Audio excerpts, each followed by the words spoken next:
Bismillahirrahmanirrahim. Assalamualaikum warahmatullahi wabarakatuh.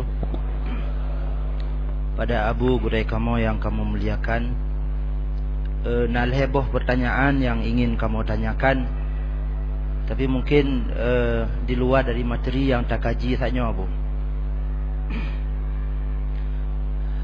Pertama masalah sembahyang jamaah Abu. Karena yang kalau tak beredar di masyarakat yang membuat masyarakat bingung. Nah, urung-urung yang mendasarkan bahawa Nabi setiap salat 5 waktu selalu ke masjid. Nabi setiap salat fardu selalu berjamaah. Sehingga mereka mengklaim bahawa salat fardu yang dilakukan sendirian itu tidak sah. Ini yang ingin kami tanyakan. Kira-kira bagaimana cara ulama memahami dari perbuatan Nabi yang terus-menerus setiap waktu selalu berjamaah? Padahal kalau kita lihat secara lahiriah ini fardu. Jamaah ini adalah fardu. Tapi imam kita, Imam Asy-Syafi'i rahimahullah, langsung menyampaikan bahawa hukum salat berjamaah itu adalah sunan ain. Kemudian yang kedua, masalah salat tarawih ya Bu. Tapi kami mohon maaf bukan ingin mengungkit masalah khilafiyah.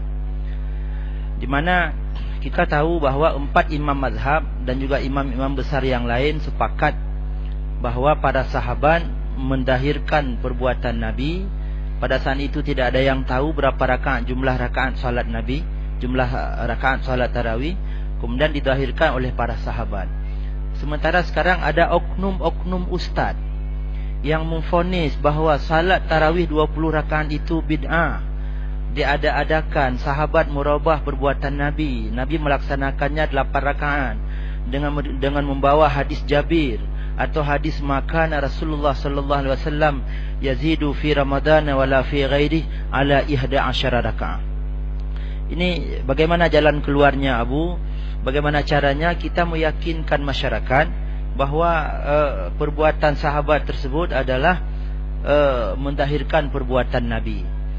Kemudian yang terakhir, yang ketiga, sekarang sudah banyak sekali oknum ustaz di Aceh yang berceramah di mana-mana bahawa salat fardu yang sudah tertinggal itu sudahlah. Bahkan mereka berani mengatakan walaupun 4 imam mazhab mengatakan salat yang sudah ditinggalkan wajib diqadha, namun tidak ada dalilnya. Mereka berani mengatakan begitu. Ini kami mohon kepada Abu bisa memberikan penjelasan sehingga umat ini tidak bingung dan umat ini tidak memojokkan ulama sehingga seolah-olah ulama ini mengadang-adakan hukum. Demikian Abu, lebih dan kurang kami mohon maaf. Wassalamualaikum warahmatullahi wabarakatuh. Waalaikumsalam. Ya, silakan Abu. Waalaikumsalam warahmatullahi wabarakatuh. Terima kasih, dan ini pertanyaan yang sangat baik dan mungkin panas ya.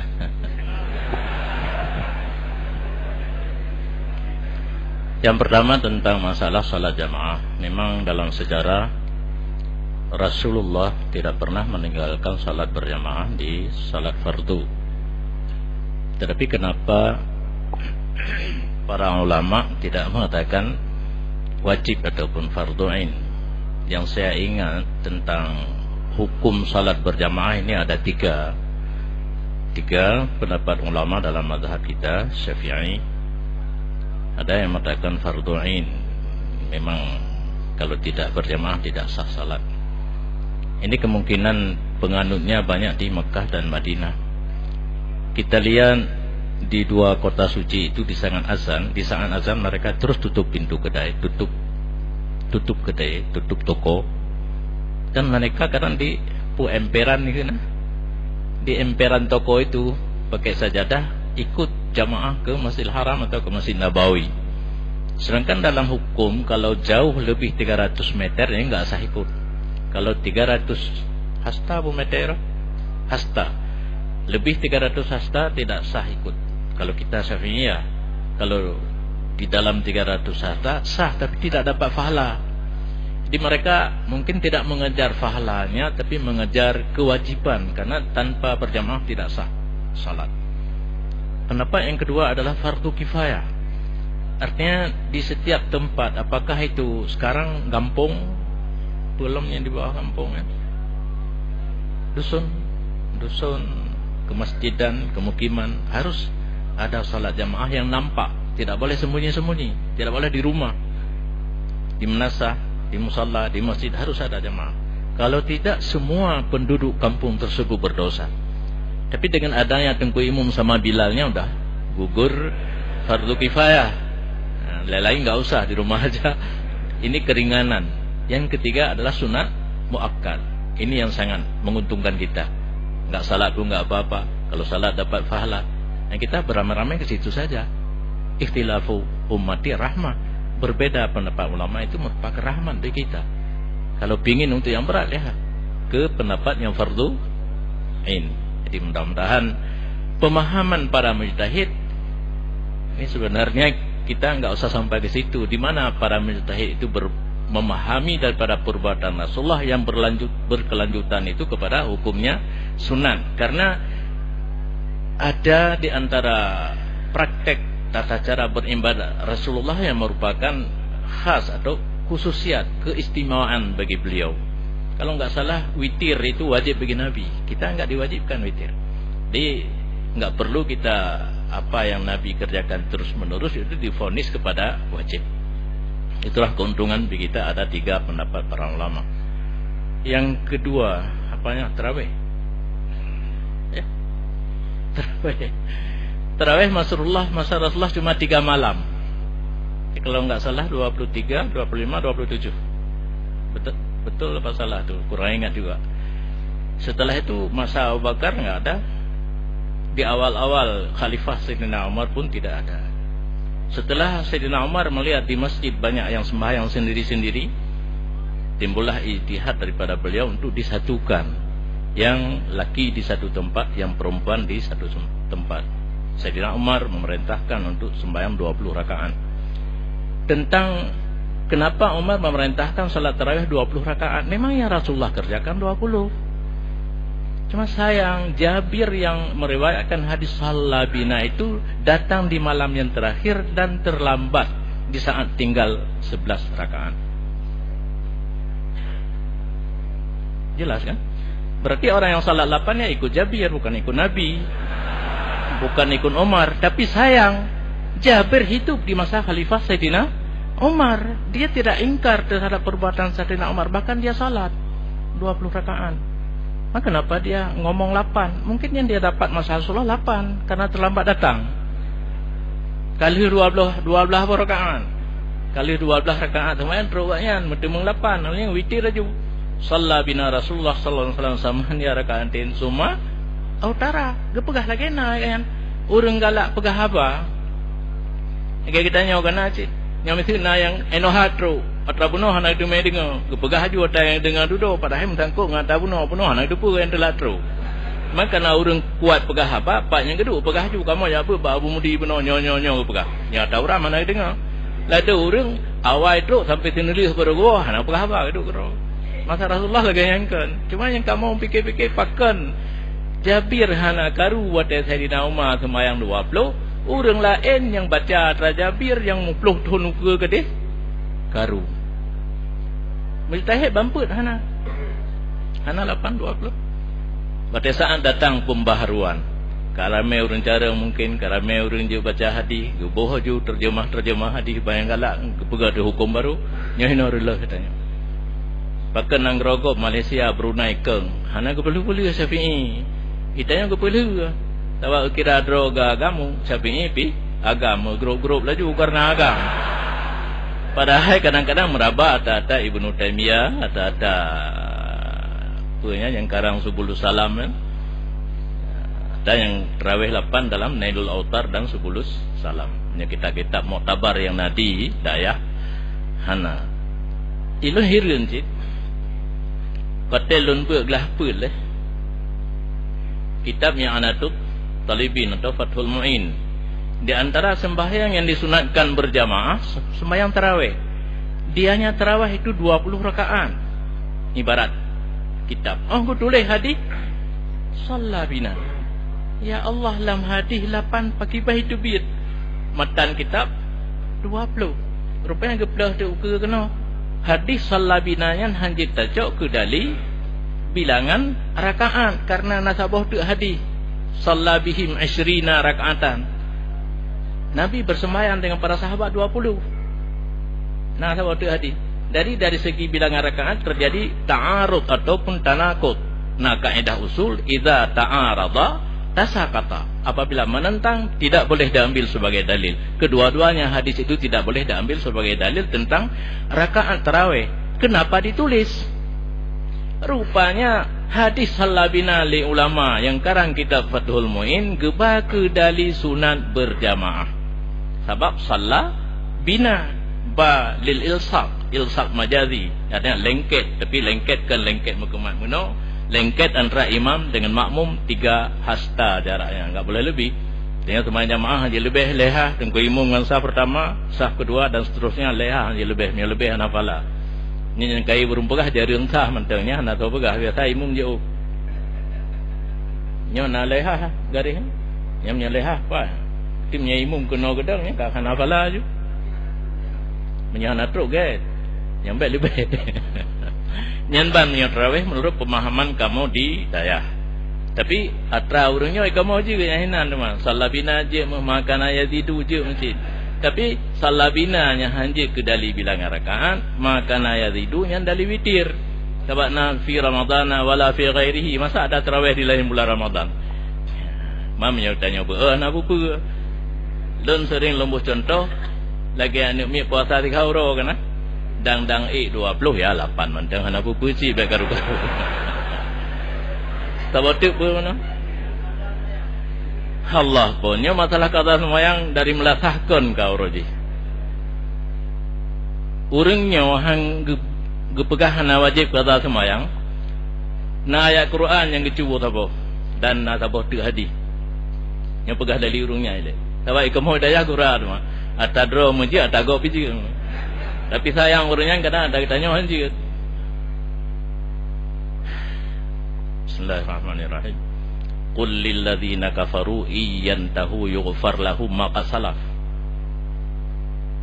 Katakan oleh Muhammad bagi orang yang kafir, jika mereka itu berhenti daripada kufur dengan arti masuk Islam, diampunkan bagi mereka itu apa saja yang telah terdahulu daripada dosanya, besar ataupun kecil. Ayatnya ke kafe asli. Tak kafe kena 2 macam. Kafe asli dan kafe murtad. Nyan ayat ke kafe asli dihu ke gedanya orang beriman. Menyogetanya tak kafe nyan orang tamang Islam dah ngu pampun yang kau likut. Cara kafe kiban tinggal semayang ile. Nah hadis man taraka salata amidan muta'ammidan faqad kafara jiharan. Terang-terangan seseorang jadi kafir apabila dia sengaja meninggalkan semayang. Nyan ilmiah urangnya. Urang sengaja tinggal semayang kaji ke kafe. Urang kaji ke kafe menyogetang orang Islam dah ngu pampun desa obi yang kena dikepu pasal kata alam. Malun tanya mbak drone yang jawab malamnya. Nah bersedia drone. Dia ke kafe watekan tinggal semayang. Apa cik mah? Jadi menyapur leh pupre tinggal semayang. Nah ilmu mbak lungkah nak kau runyan mentang dia ke. Nak kafe dah. Kafe dengan tinggal semayang. Tapi ini bukan dalam mazhab Syafi'i. Mazhab Syafi'i ketakwi hadisnya. Pada dia ke kafe menyok sengaja tinggal semayang beserta iktikad ati hana wajib. Man urang tanya ada du jahil wade tanya yang pakon hanan semayang. Tingah muda aku puik layang aju keun tengah nangin. Tingah hote katuha aku semayangnya kiban hana wajib mah nak iku puik no keuna. Mbak Syafi'inya hana kafir lam. Tapi dalam mazhab yang lain kafir. Jadi urang pegah hana wajib tinggal semayang karena urang pegah hana wajib qada semayang secara tinggal secara sengaja karena dia sudah jadi kafir. Ayat kafir pun gohu de kena. Qul lil ladzina kafaru iyantahu yughfar lahum ma qasalah. Pak salah. Ayat ke kafir gohum guru yang beriman. Urang yang semayang tinggal semayang sengaja hana pegah-pegah lewatnya. Dia ke kafir sebab punya kata pegah dia ke kafir ngaurina hanya le. Cukup lo risiko kan. Pernikahan ni pian je katanya kafir kiban tak nak nikah anu Islam ya. Kafir. Cuma di dalam kaedah usul fiqh atau sebagai pedoman para mujtahid untuk istinbat hukum daripada ayat dan hadis, nah tabuh tu cara iaitu kias. Kiasnya diperlukan karena di saat hana sareh dalam hadis, hana jelas dalam ayat, perlu kepada kita perbandingan. Barukan tapi lumbuh contoh antara boh panah dengan boh cempedak. Memang contoh hana jilul lain gak kejunya si. Dalam ayat boh panah na hukum je baju. Boh cempedak hana. Nyo kehina menein pada mujtahid, geperbandingkan. Rasa hampir sama, bentuk hampir sama, maka hukum yang na bak boh no? Boh panah boleh baju menurut Imam Syafi'i atau dalam ayat dalam hadis geba tu boh cempedaknya kesamakan hukum. Itulah kias. Dalil tetap ayat atau hadis yang nak bak makis alih. Ayat atau hadis yang nak bak jid baju boh panah itu sebagai dalil untuk baju boh cempedak.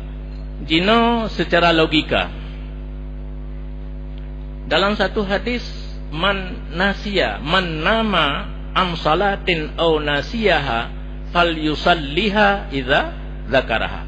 Barang siapa tertidur hingga lewat waktu salat dari zuhur sampai asar baru terjaga.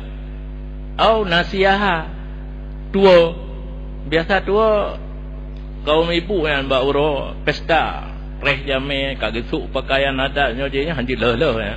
Hanji kena hanji tapu lalu kero bab timang jame tete kai bang asar atau cik mugrib baru kethe wabah semayang hana lihu tan asa pitan fal yusalliha idza zakara. Perintah Nabi kepada orang yang tertidur atau terlupa tidak salat, salatlah di saat dia telah teringat. Urang tengut kajaga semayang, urang tua katingat semayang. Secara logika mungkinkah yang tengut tua guyu semayang wate tingat yang sengaja gupupre? Ya mungkin. Urang peka-peka tinggal semayang pre, yang tengut dan tua payah qada. Cina kusu ulen sian. Pegar ulen mentang, pe ulen nyan kasabang ulen ramiu. Hanji tem. Masa yang tua geyu kata yang sengaja hana, nya kakek agama le. Berarti kan lebih mudah sengaja tinggal daripada lupa. Mana ada urang semayang le? Mangat tertinggal cuma tang secara sengaja kata pun hana payah. Jadi pre semayang je mena agama, na agama alam. Hanali, maka hino kepada mujtahid ngepuduk kias au lawi. Lebih aula, lebih utama payah kata urang tinggal secara sengaja daripada urang tengut dan tua yang ada dalam hadis. Mungkin saja orang yang pegahan wajib qada hang getung kias sebabnya pemikiran daripada para ulama karena hana dalam ayat dan hadis. Yang na buno ke urang tengut dan urang tua. Mungkin Nabi hana bangai kelom. Dia kata pegah urang tengut dan urang tua dah pegahlah urang sengaja payah kata cik ngan sang hana gad narit. Nyo kan?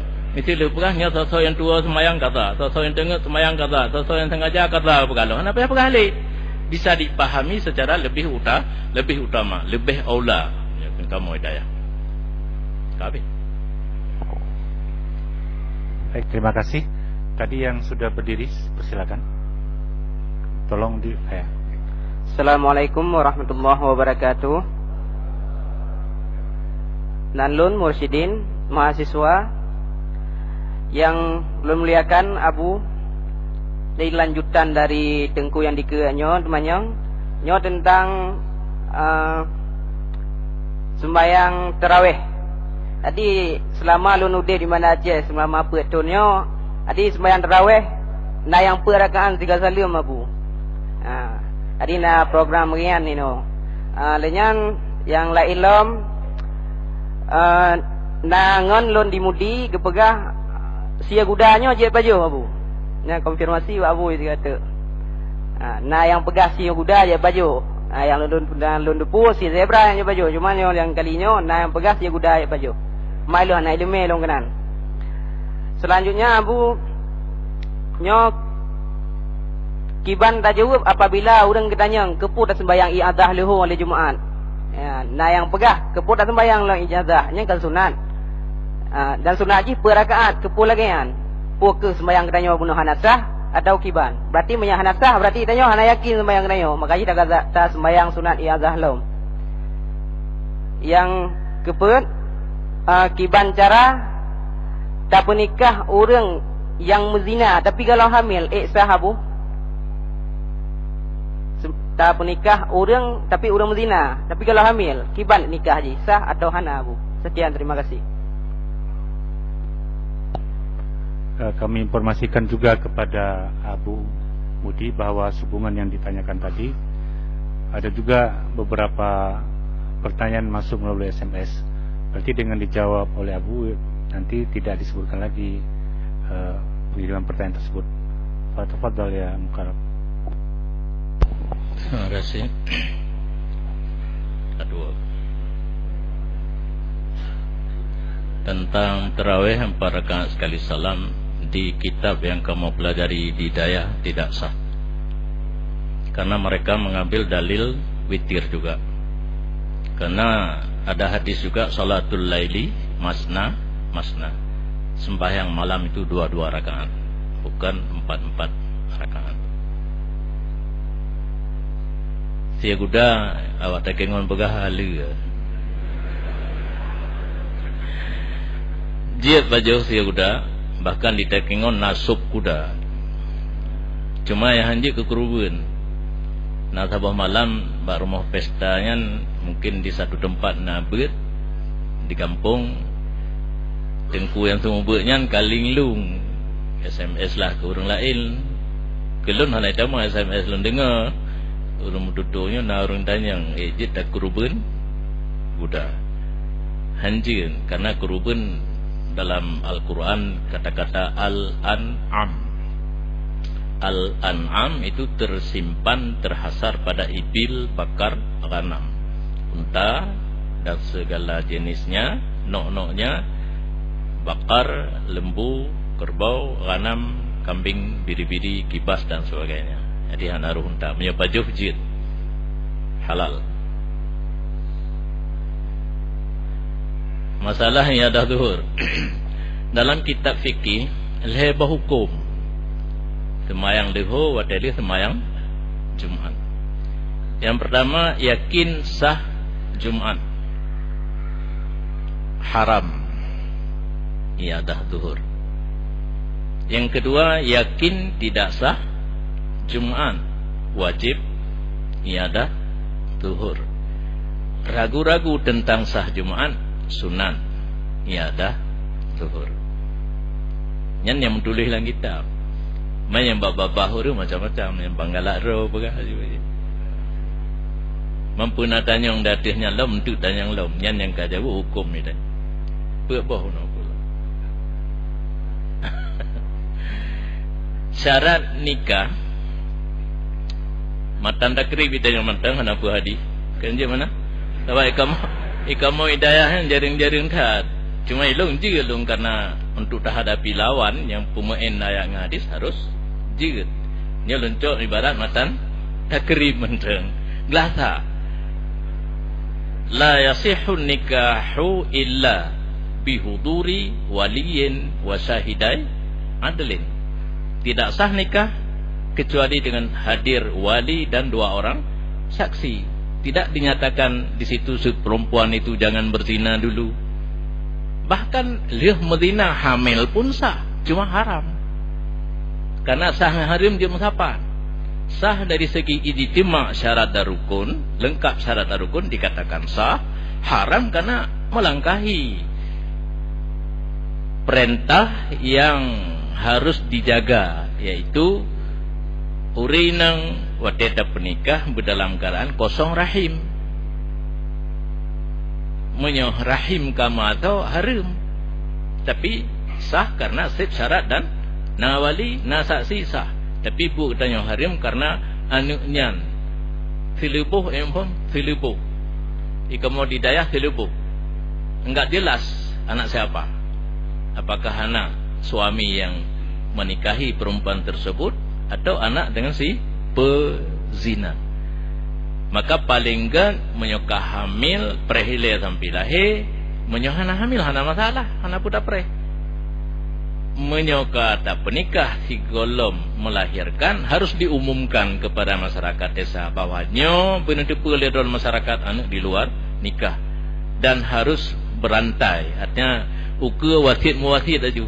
Karena anaknya nyankan ayah hanji idang wali dan dekedina ada yang agam jihinang atau jihagam adanya inang tidak jadi mahram hanji teharat hanji tepeh gadah semayang punya tepeh. Jadi le resiko yang timbul punya kalau hamil dengan nikah. Sedangkan pertanyaan benar kalau hamil ini hanya resiko tu apa? Cuma uragam sayang mamanya uragam yang Medina hana apa kalau kecok kerau perawan tapi menyeruh kurang lain dia kalau rela apa salahnya.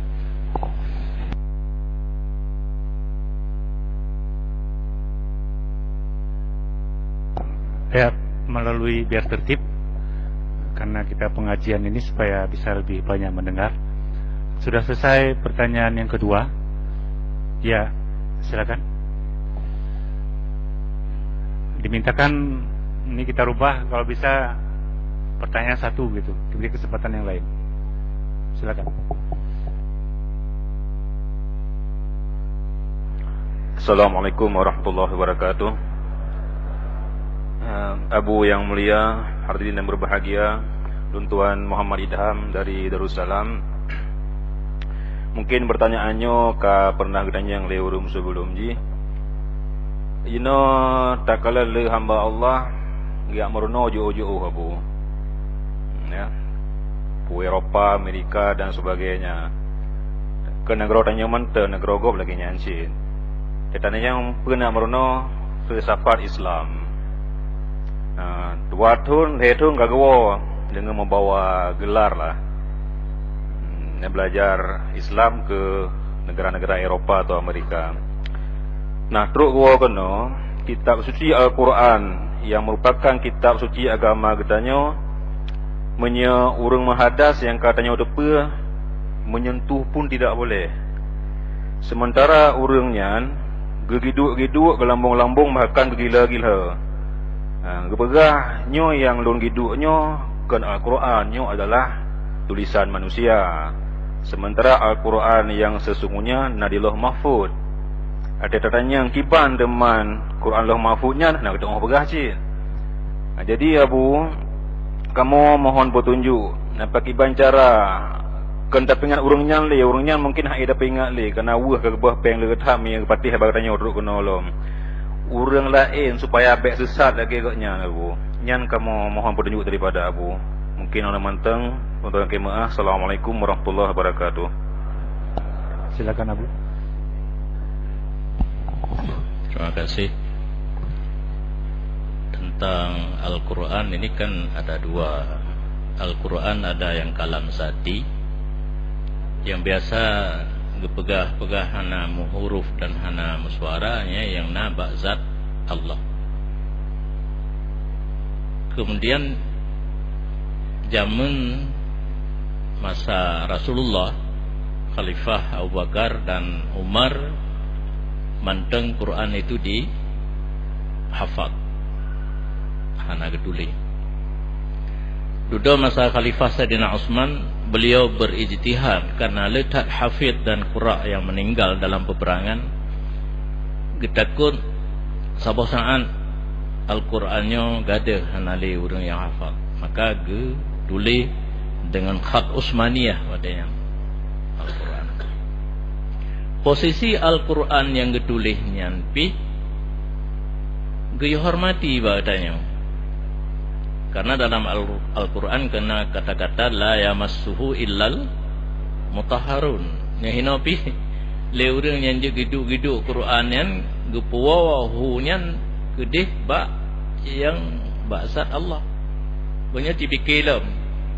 Kalam bazat Allah na payah giat tham tanya be tamat-mat. Cina fikir dah. Nak tupat posisi pemikiran urang je di kusabangan ron pula Quran yang bazat Allah. Na perle giat tham tanya be kamat-mat nyo hanai semayang. Tak cit pun tak orang yang deman lagi kan. Mungkin karena ilmu bak Yahudi ke jauh bagi hang deman. Kan cukup bangai tanya. Islam ta'murna bak musuh Islam. Lan tarda angkal Yahudu walan Nasara hatta tattabi'a millatahum. Berangkakiban mantang di awalnya di pura-pura aja mengerti Islam, bahkan di pura-pura Islam kadamlong supaya kita tak belajar baji, tapi inti di hujung tetap Islam itu tidak benar. Lagi setan cik. Ya kenal ada orang pakai jin. Pegah droid operate. Pegah droid jin Islam. Garih Allah. Inna syaitana lakum aduwwun fattakhidhuhu aduwwa. Setan musuh, ambillah sebagai musuh.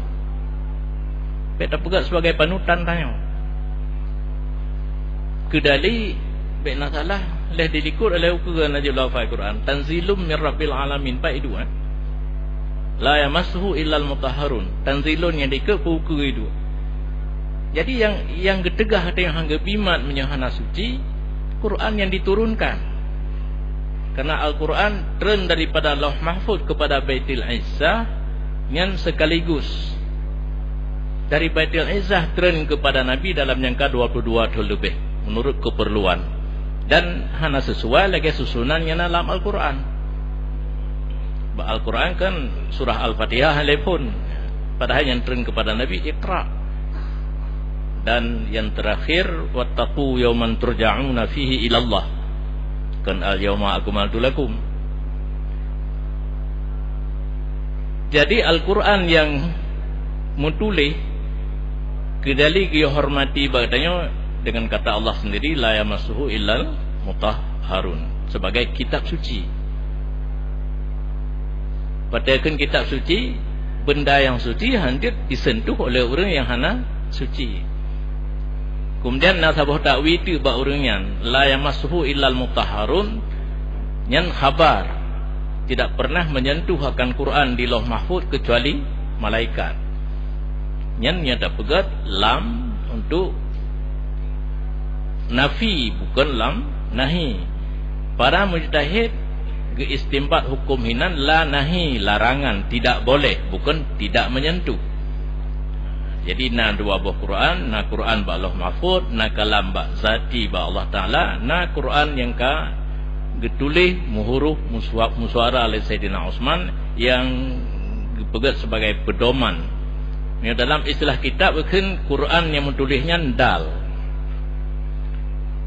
Madlul jih yang na pada zat Allah ataupun pada Lauh Mahfuz. Pada kendal tanda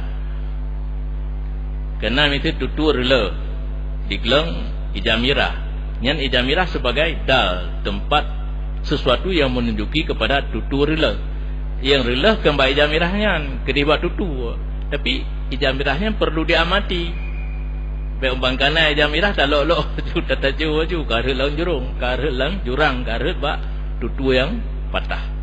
Jadi na keterkaitan antara yang tertulis jino dengan yang na pada Lauh Mahfuz ataupun yang na pada zat Allah, ikatan antara dal dengan madlul. Kedali na hidih ba Lauh Mahfuz, na hino ba kalam yang tertulis huruf dan suara. Menanti kedali na kalam nafsi pada zat Allah. Peralam. Taboh saja.